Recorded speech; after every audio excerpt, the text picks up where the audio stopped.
What's up guys, welcome back to the FIGUARTS channel. Today we're going to be reviewing this FIGUARTS Gear 5 Luffy, and this figure actually retails for $85, so by the end of this video we'll have decided whether or not it's worth the price. Let's go ahead and open up the box and take a quick look at the figure inside and the accessories that it comes with. Right off the bat, something I really like is that this figure comes with its own stand, and it isn't any kind of special stand like we'll see in the Yamato review. However, it's still convenient and adds to the value of the figure. This here is what Luffy looks like fresh out of the box with no posing, and I must say that this figure looks absolutely phenomenal. From the Awakened Zone clouds to the detailing on Luffy's scar, Tamashii Nations killed it with the looks of this figure. To add on to that, let's take a look at Luffy's straw hat. It's actually removable if you take off Luffy's head, but it does have the 3 slashes from Buggy, which is just an amazing detail to add into this figure.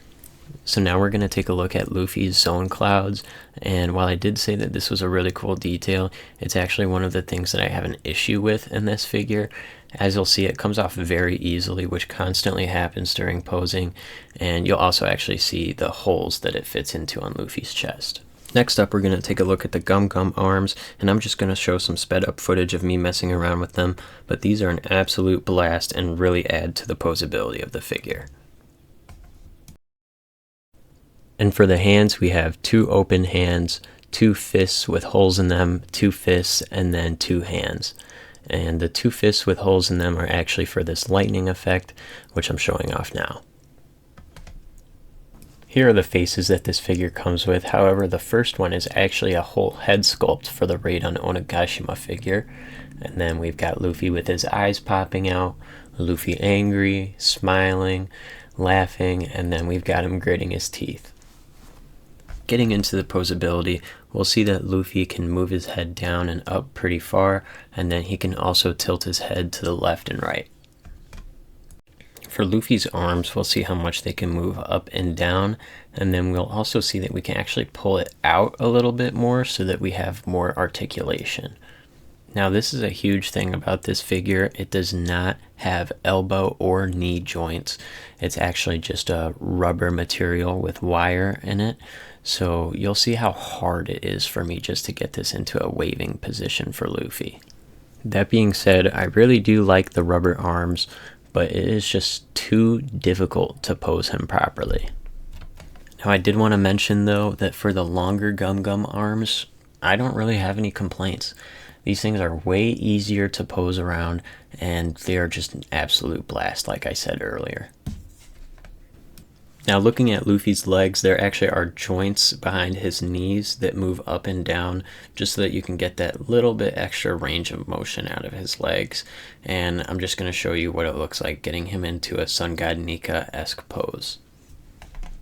Looking at the upper legs, I was actually pretty disappointed because as you can see, they do not move around that well in any direction. However, I would say that the rubber legs do their best at making up for this. Now we're going to take a look at how well Luffy can bend forward and backward, which is actually very far. Luffy's rubber abs allow for his head to go basically parallel with the ground when leaning in both directions. Before we get into the poses, if you guys have been enjoying this video, please make sure you're subscribed to the channel for weekly videos. Anyways guys, let's get back on with the video. Now for the most part, I'm not going to have a whole lot to say about these poses. I'm just going to say what they are and then let it go to the next one. But here we're going to start with the classic Gear 5 laughing pose for Luffy. Next up we've got Sun God Nika jumping across the moon. Luffy using his lightning attacks. Here we've got Luffy posted up in a fighting stance. Of course we had to include Luffy bugging out. This pose isn't perfectly accurate to the anime, but I really wanted to include the kiss my ass scene because I just thought that was really funny when Luffy was fighting Kaido. Before we wrap up the video, let's just talk about whether or not this figure was worth the $85. With all the accessories that it came with and the posability of this figure, I think there are so many things that you can do, and it was definitely worth the $85 pickup. That's going to do it for this week's video. If you enjoyed, make sure to hit that like button and comment down below which SH figure art you want to see me review next. Anyways guys, I really hope you enjoy the rest of your day. Peace.